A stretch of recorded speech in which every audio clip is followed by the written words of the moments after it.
Queria compartilhar com vocês a segunda parte desse mesmo tema, né? Resolvendo conflitos em família. Eu queria que você abrisse a sua palavra, né? A sua Bíblia, em Salmo 128.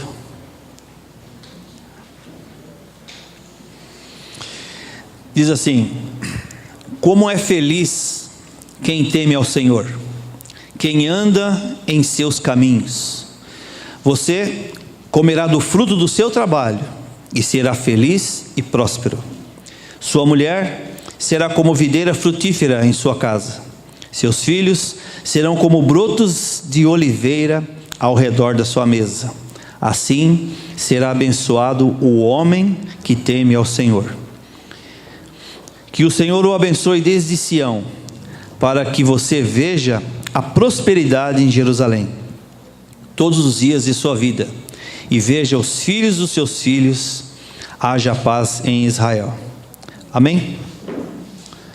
Pai querido, mais uma vez, obrigado por essa palavra tão maravilhosa e poderosa, Senhor Deus. Queremos fazer uso, tirar proveito, Pai, dessa mensagem para edificar a nossa vida, a nossa casa, a nossa família, Pai Santo. Que o Senhor nos abençoe nessa manhã, que o Teu Santo Espírito revele aos nossos corações a Tua vontade, a Tua palavra, em nome de Jesus, Pai. Amém. Irmãos, desde a semana passada eu estava falando um pouquinho sobre conflitos, e eu acho que conflitos é uma das coisas muito importantes na vida do casal, na vida de uma família, porque eu entendo que não há, né? Hoje, ou também nunca houve, né? Uma família que esteve totalmente isenta de conflitos, né?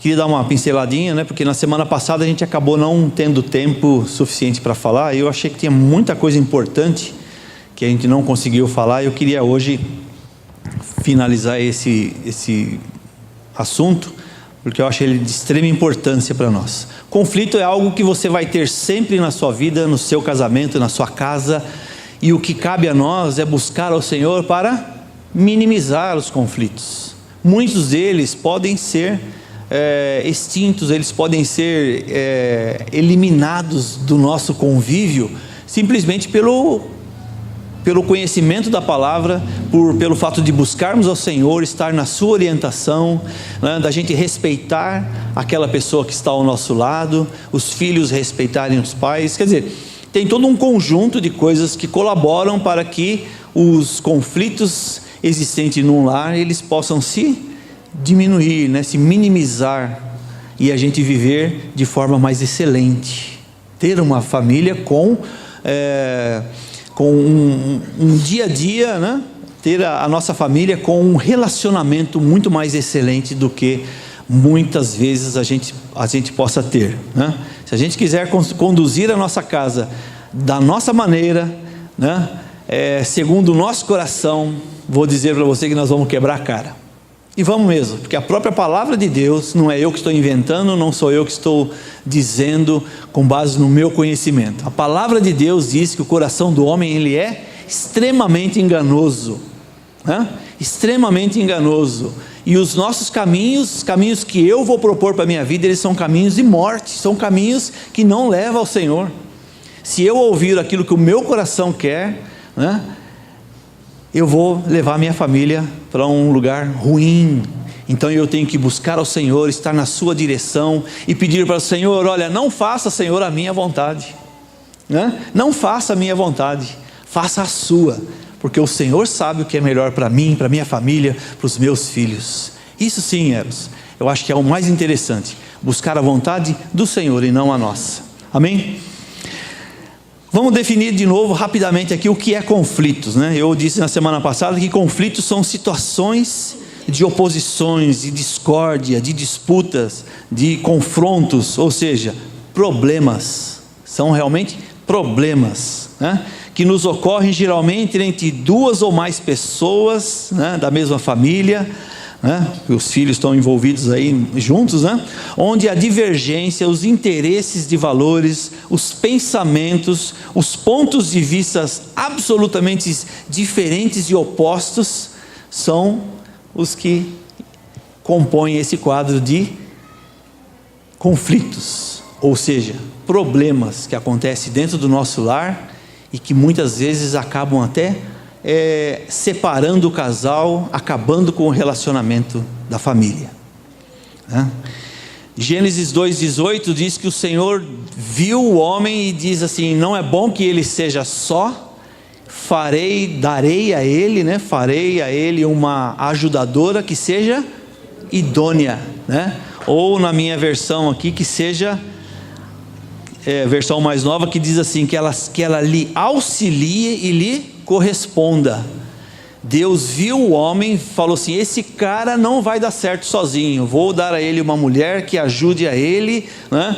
Que o auxilie e lhe corresponda, ou seja, uma ajudadora que seja idônea, né? Então Deus cria a mulher, alguém que o auxilia e lhe corresponda, significa estarem juntos na mesma visão, fazendo tudo e se esforçando para cumprir a missão dada pelo Senhor. Não a missão do homem. A mulher e o homem, quando se juntam, né? A palavra de Deus ainda diz assim que deixará o homem sua casa, né? Seu pai e a sua mãe, e unir-se a sua esposa, e serão eles uma só carne, uma só carne. Então, quando o homem e a mulher, eles saem das suas casas e se unem para ser uma só carne, eles não estão com o propósito de fazer uma vida independente ou de ter ali os seus próprios compromissos, seus próprios propósitos. Eles estão juntos através do matrimônio para cumprir a visão de Deus, a visão do Senhor, a missão que o Senhor deu para esse casal, né? E como conhecer essa missão, e como conhecer a vontade do Senhor, né? A visão do Senhor, ela é dada quando nós buscamos, quando nós conhecemos a palavra, quando nós lemos a palavra, quando nós temos relacionamento com o Senhor, não é verdade? Quando nós buscamos a Ele, aí sim é que nós vamos entender os planos do Senhor sobre a nossa vida, para os nossos filhos, aonde nós devemos chegar, né? O que eu falei aqui para o Rony e para a Jéssica, né? Deles terem a responsabilidade de buscar no Senhor a visão, aquilo que o Senhor quer para eles, né? Essa é a visão. Nós fomos chamados para ser obedientes, né? Provérbios 7:1 diz assim: meu filho, obedeça as minhas palavras, e no íntimo, né? E no íntimo guarde os meus mandamentos. Versículo 2: obedeça os meus mandamentos e você terá vida. Guarde os ensinos como você guarda a pupila dos seus olhos. Já percebeu que a pupila dos seus olhos, qualquer cisco, qualquer coisinha que se aproxima, você pisca, você tenta proteger os seus olhos? E o Senhor aqui, Ele está pedindo para que a gente guarde os seus mandamentos da mesma maneira que a gente guarda a pupila dos nossos olhos, né? Sejamos obedientes ao Senhor, que a gente busque a Ele, né, para que a gente possa entender aquilo que Ele quer.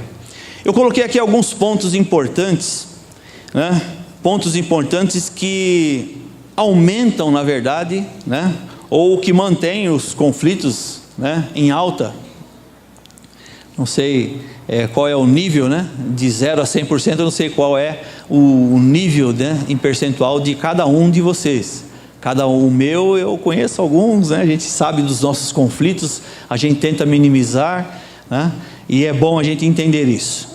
Maridos que não assumem a sua posição de líder no lar, eles acabam sobrecarregando a sua esposa e mantêm a sua casa sem direção. O marido, ele tem um lugar dado por Deus no seu casamento, em que ele recebe do Senhor a sua orientação, ele tem aí a incumbência de receber de ser o líder, né? A incumbência foi dada a ele para ser líder e levar a sua casa e conduzir a sua casa. Como eu disse aqui no versículo de Gênesis, a esposa foi colocada para ser a sua ajudadora idônea, aquela que vai estar junto com ele, carregando essa mesma missão, para que a gente chegue ao ponto, né, e entregar para o Senhor tudo aquilo que a gente precisa cumprir. Quando o homem não assume a sua posição de liderança, ele terceiriza as suas tarefas, né? Por babás, educadoras, parentes, né? A sua casa está desmoronando, seus filhos perdem o respeito, eles pedem limites e os pais não impõem.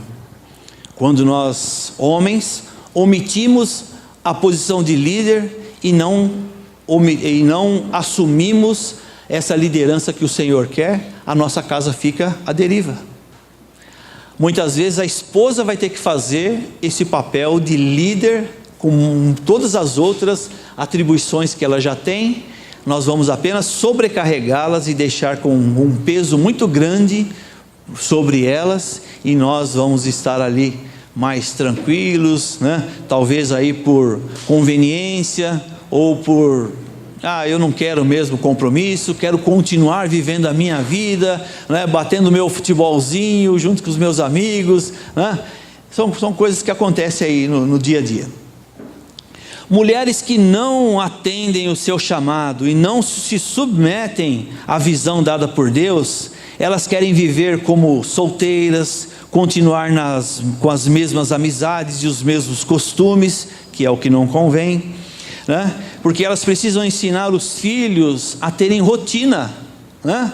A estudar, a trabalhar, a respeitar, né? A obedecer o pai e mãe. É assim que tem que ser, né? As mulheres em casa, pelo fato de muitas vezes os homens estarem fora, né, a maior parte do tempo trabalhando, elas precisam mostrar o exemplo de conduta, né, como mulher ajudadora idônea. Você percebe que Deus, Ele coloca na palavra, Ele dá a direção para o homem, né, e para a mulher. Nós lemos na semana passada o capítulo de Efésios, desde o finalzinho do 5, né, do 22 em diante até o 6, nós lemos todo, que fala sobre as funções, né, do homem, da mulher, né, ou seja, do marido, da esposa, dos filhos que devem obedecer aos pais, o homem ser o cabeça do lar, o homem é aquele que conduz a casa, a esposa aquela que ajuda na mesma missão, aquela que não fica nem na frente e nem atrás, mas ela está junta, né, levando, né, esse arado, né, que é a família, uma instituição feita, né, pelo Senhor, que a gente vai levar e entregar a Ele. Está aqui, Senhor, está aqui a nossa família, né? Erramos, tropeçamos, nos levantamos, batemos a poeira, né? Lemos, aprendemos, mas está aqui a minha família, é o que eu vou te entregar aqui. Aí o Senhor vai olhar e vai nos julgar segundo aquilo que fizemos. Se fomos pais e mães relaxados, displicentes, que não cuidamos dos nossos filhos, né? Nós vamos responder ao Senhor. Se somos filhos que não honramos aos pais, que não fizemos a nossa parte, né? Que não aprendemos com os nossos pais, que não os respeitamos, não os respeitamos também aqueles que estão ao nosso lado, né? Porque a Bíblia ela fala de respeito, mas não é só aos pais, né? A todos, é uma questão de bom senso, não é isso? E nós vamos também, como filhos, responder ao Senhor. O que você fez pelos seus pais? De que forma você tratou os seus pais? A Bíblia fala também aqui aos filhos, né, que os filhos devem honrar aos pais, porque esse é o primeiro mandamento com promessa no Senhor, né? Vemos filhos desafiando os pais, sendo extremamente desobedientes, provocando grandes conflitos entre pais, né, entre marido e mulher, e muitas vezes até provocando a separação entre marido e mulher.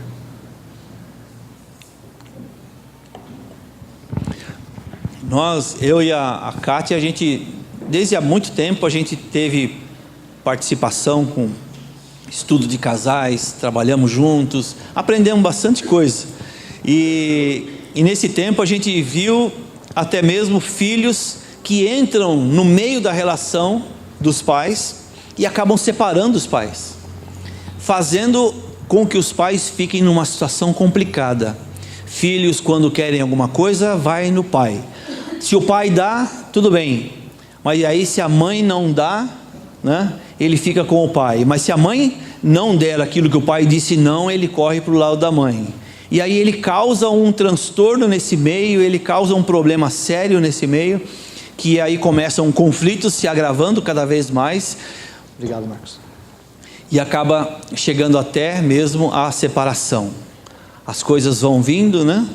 De conta-gotas, né? Um pouquinho por dia, e vão se aumentando a cada dia, e quando o casal vê, já não tem mais relacionamento, o clima dentro de casa está insuportável, os filhos batendo nos pais até mesmo, porque se nós não damos limites, os filhos vão chegar a esse ponto. Os filhos, eles querem, eles pedem, eles imploram para nós pais por limites. É por isso que você vê filhos pequenininhos, às vezes aqui desafiando os pais. O pai fala para ele, não vai ali, aí ele vai e fica olhando para o pai. Ele vem vindo devagarinho, dá mais um passinho e olha para o pai, para ver se o que o pai fala. Ah, você não mexa ali, ali tem algo que é perigoso para a sua saúde, ali tem, naquela prateleira tem alguma coisa que vai cair na sua cabeça. Aí ele vai lá, ele põe a cadeira, ele põe a mãozinha, e o pai vai olhando, ele vai desafiando o pai. Aí o pai fica quieto, não fala nada, a mãe fica quieta, não fala nada, e os filhos querendo esse limite, e os pais não dão. Os limites de respeito, os limites com relação à família, os gastos, né? Filhos que querem só gastar, querem muito dinheiro e querem uma série de coisas, e os pais não dão o limite. E aí isso causa dentro do lar um caos terrível. Causa um caos terrível para os pais administrarem, filhos insatisfeitos, filhos trazendo problemas para dentro de casa. Eu queria falar um pouquinho aqui rapidamente sobre cabeça do lar. Quando a Bíblia fala que o homem foi chamado para ser cabeça do lar, eu vou explicar para vocês o que é. Cabeça do lar significa buscarmos ao Senhor, buscar a direção para conduzir a nossa casa. Estarmos demonstrando o amor que temos para a nossa família, expressando o nosso carinho. Isso é ser cabeça de casa, né? Cabeça de casa não é aquele que traz a comida, bota no armário, tem lá um pouquinho de dinheiro lá na carteira para suprir as necessidades da semana, né? Não é aquele que senta para ver lá o seu jornal, ou sei lá, quais são os seus costumes, né? Isso não é ser cabeça de casa. Ser cabeça do lar é aquele que conduz, aquele que busca no Senhor, né, a direção para a sua casa, com amor e com expressão de carinho. Ser cabeça do lar é quando nós buscamos a direção no Senhor para conduzir a nossa casa, demonstrando fidelidade ao cônjuge, né? Não há espaço para atos de infidelidade, há respeito entre os casais, mesmo que não haja ninguém olhando, mesmo que não tenha ninguém olhando, vai haver respeito, né? Deus conhece os nossos corações e as nossas intenções. Respeito ao Senhor em primeiro lugar. Quando respeitamos ao Senhor, respeitamos o nosso cônjuge, né?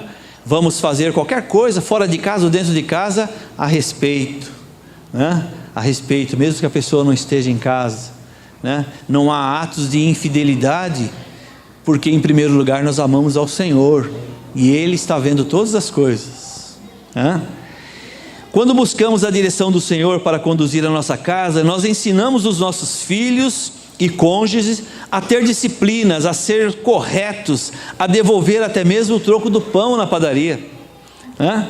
A ser corretos no trabalho, a não enganar o seu chefe, né? A dizer não ao pecado, né? Não precisa ninguém estar olhando. Isso é berço, isso é educação, é servir de modelo em casa. Nós ensinamos nossos filhos, ensinamos eles também a gastar somente o necessário, a administrar com sabedoria, né? Mesmo que seja pouco,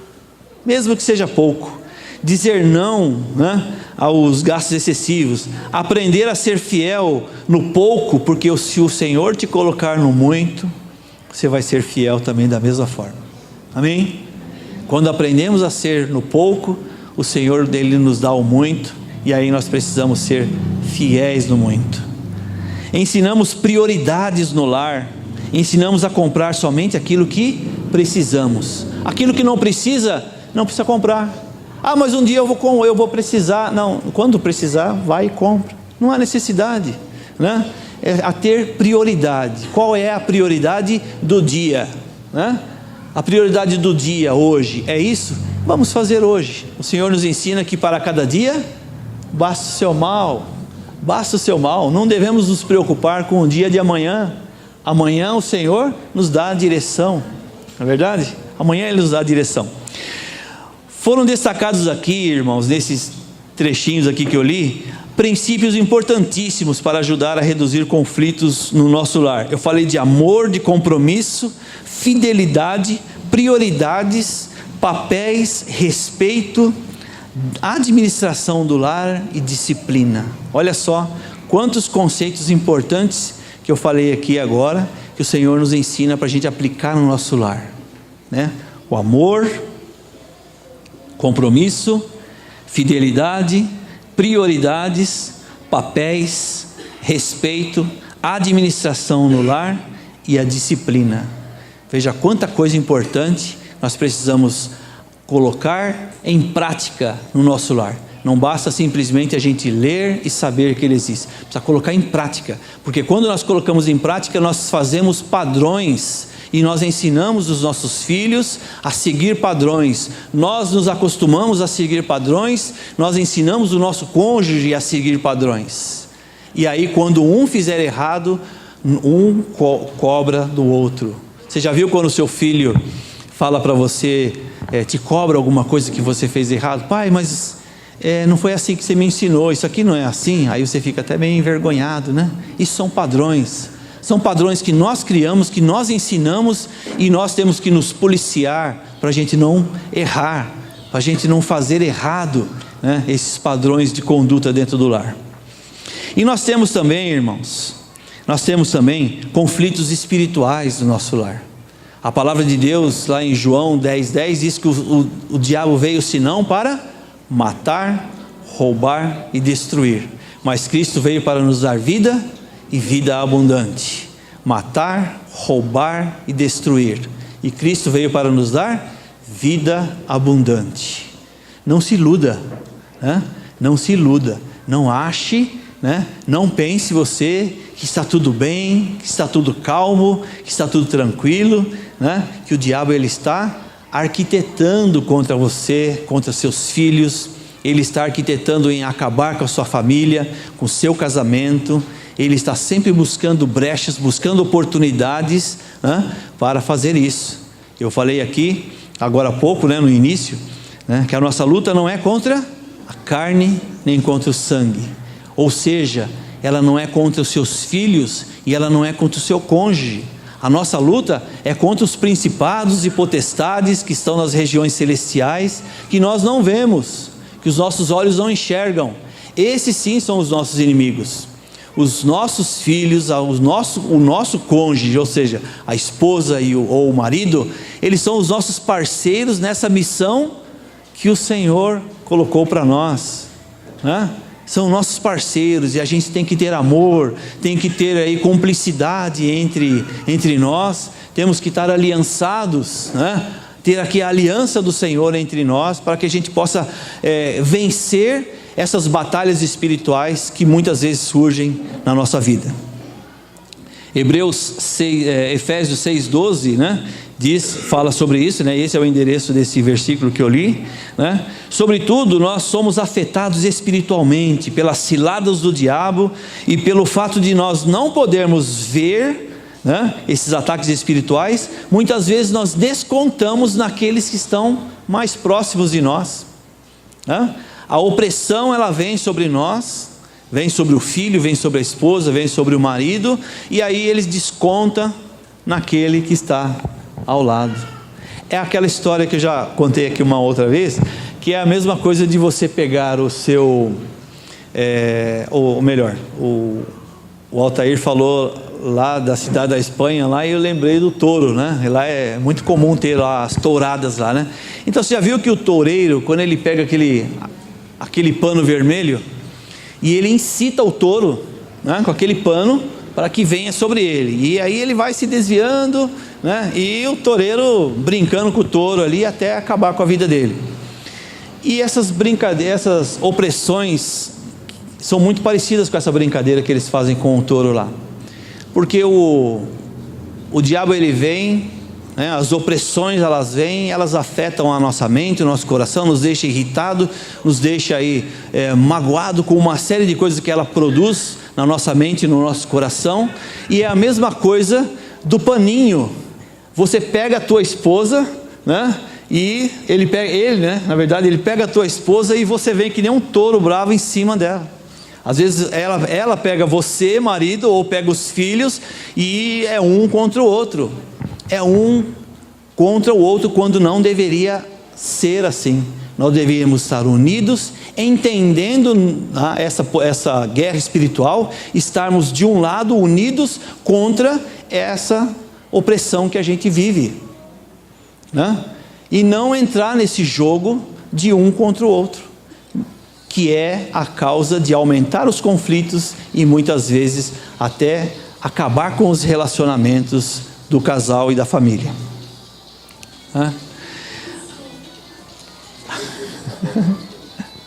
Espero que seja Jesus.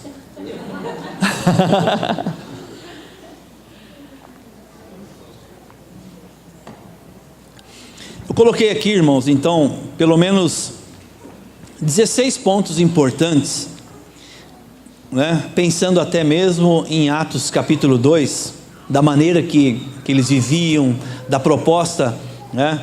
Em que eles viviam lá, os apóstolos naquela época, me veio na mente, e eu coloquei aqui algumas coisas aqui. São 16 pontos importantes para a gente observar no nosso dia a dia, né? Primeiro, reunir-se em casa. Naquela época eles comiam, né, juntos em casa, reuniam-se ali na igreja, né, junto com os apóstolos, né? Casais devem orar juntos pelos filhos e pela união da família, que o Altair veio aqui e falou muito bem sobre a importância da oração, dessa união da família, né? Então nós, primeiro ponto, devemos nos reunir em casa para orar, né? Para fechar esse cerco contra essas hostes malignas que são lançadas sobre nós. Ponto número 2, você que gosta de anotar, anote. Partir o pão em suas casas. Lá eles iam à igreja juntos, partiam o pão, não é isso? Atos capítulo 2, você pode ler lá.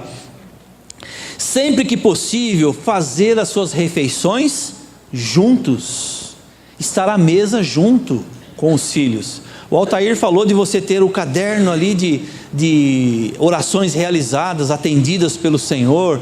Quando você está à mesa junto com os filhos, você pode ouvi-los, vocês podem conversar sobre intimidade da casa, né, sobre as dificuldades da casa, né? Isso gera, irmãos, compromisso, né, entre vocês. Isso gera um comportamento diferente daquele que o mundo propõe lá fora. Né? Estar juntos na mesa, comendo, comunhão entre a família, né? Onde os pais ouvem os filhos, mesmo que hajam dificuldades, mas todos estão conhecendo as dificuldades como que eu digo aqui, tudo aquilo que está acontecendo na vida de cada um deles, está conhecendo tudo, aquilo de bom e aquilo de ruim. Ponto número 3, com alegria e sinceridade no coração. Então nesse ponto eles compartilhavam, né, tudo aquilo que havia entre eles, e eles respeitavam as dificuldades individuais uns dos outros.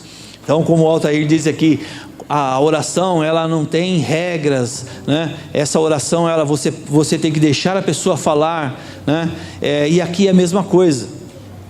Quando um filho, ou a esposa, ou o marido abre a boca e fala sobre uma dificuldade, ninguém tem que reprimir ninguém. São dificuldades, e dificuldades têm que ser acatadas, né? Tem que ser ali vistas como o ponto fraco da família, e aí oração em cima. Busca no Senhor, o Senhor vai dar caminho para você vencer aquela dificuldade. Filhos, oferta de drogas lá fora, oferta de bebida, prostituição e uma série de coisas que destrói a vida dos filhos. Os pais têm que saber. Esse tipo de coisa não pode ficar oculto dentro da família. Os filhos têm que aprender a ser sinceros na mesa, né? Nesse momento de comer juntos. Pai, eu estou com problemas de oferta de droga, pai, eu estou sendo assediado, os meus amigos estão me excluindo, dizendo que eu sou frouxo, que eu não quero, entendeu? São coisas desse tipo que acontecem na vida dos meninos aí fora, né? Eu mesmo, quando era jovem, sofria, né, a oferta, esse assédio por causa de drogas e outras coisas, né, bebidas e coisas, por causa disso, né? Aquele que acaba não aceitando, ele acaba sendo discriminado entre os amiguinhos, começam a ser deixados de lado. Outro ponto, se possível, anotar os pedidos de oração, como o caderno que ele disse aqui. Isso traz mais comprometimento na oração, né? Todos em busca de um só objetivo, né? Haja sempre um bom senso na educação, usando palavras educadas uns para com os outros, né? Sempre palavras educadas, né? Entre pai, mãe, entre os filhos. Problemas tem que ser separados, né? A nossa educação tem que ser separada dos problemas, tem que ser coisas à parte. A minha maneira de relacionar com a minha esposa, eu tenho que usar palavras o melhor possível, palavras brandas, né? E os problemas têm que ser tratados como problema, receber aí um tratamento diferente. Finanças. Ninguém gosta de falar sobre esse assunto, mas todos têm que conhecer e participar das dificuldades financeiras da família, participar delas, né? Muitos casamentos acabam quando o dinheiro acaba, ou quando as contas aumentam, não é isso mesmo? Já perceberam isso? Quantas famílias vocês já viram que perderam a mão das suas finanças e os conflitos foram lá em cima, né?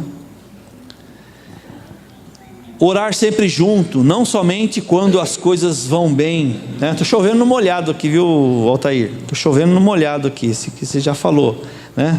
Exercite o perdão, livre-se das culpas, dos pecados, livre-se de culpas antigas, coisas que estão lá embaixo do tapete, coisas que estão lá guardadas, coisas que não foram confessadas, coisas que você não teve coragem de pedir perdão a Deus. Livre-se.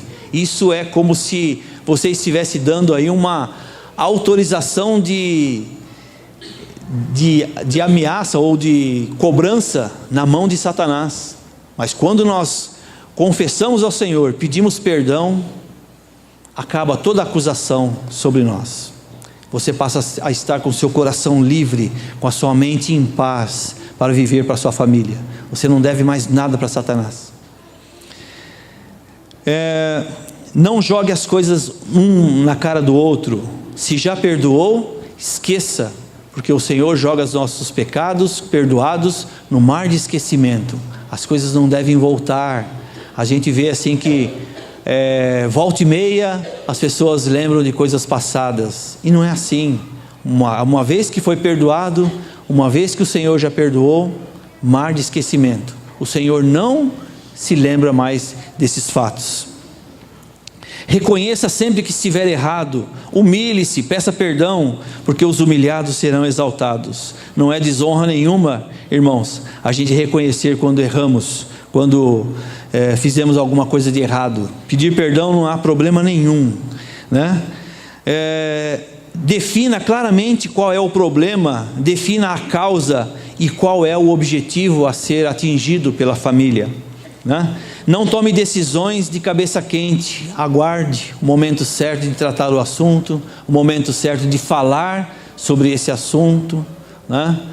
Seja sábio, né? Não seja tolo nessa hora. No momento em que a discussão está acalorada, não coloque mais lenha na fogueira, não traga mais problemas, né? Segura um pouco e no momento certo você coloque para que seja resolvido. Não interrompa quando a outra pessoa estiver falando, né? Na casa, na mesa, cada um tem o seu direito de falar, de expor a sua ideia, sem exaltação, né? Nós sabemos que temos 2 ouvidos, né? e uma boca. Então por isso nós devemos ouvir mais e falar menos, né? A família é assim, a gente tem que falar na hora certa, dar ouvidos a todos e falar naquilo que convém. Como homens e mulheres de Deus que somos, nós temos que transformar a nossa casa no paraíso, aquele paraíso que o Senhor fez lá atrás, no Éden, cujo pecado entrou e destruiu ali o primeiro plano de Deus. Nós temos hoje toda a oportunidade de viver uma vida de família excelente, de trazer esse Éden para dentro da nossa casa, a gente se fechar como família, se fechar como instituição criada por Deus, né? E reduzir esses conflitos, as brigas, as discussões, enfim, tudo aquilo que é problema, a gente tirar de nós, né? A gente colocar em prática realmente o amor. Deus é amor? A palavra diz lá em João que Deus é amor. Se Deus é amor e Ele vive em nós, nós devemos praticar o amor, devemos praticar, né, aqui a família, né? 1 Pedro capítulo 3 versículo 12 diz assim: porque os olhos do Senhor estão sobre os justos, e os seus ouvidos estão atentos à sua oração, mas o rosto do Senhor, Ele volta-se contra aqueles que praticam o mal. Os olhos do Senhor estão sobre os justos, e os seus ouvidos estão atentos à sua oração, mas o Senhor, Ele se volta, Ele dá as costas àquele que pratica a maldade, aquele que pratica o mal. Que a gente consiga aprender com a palavra e colocar em prática, para que a gente possa trazer para o nosso lar momentos de alegria, momentos de paz, né? A cada dia, irmãos. Não se preocupe com o amanhã. Para amanhã o Senhor tem outra bênção. Para hoje, vida excelente, saúde no nosso lar. Amém? Amém.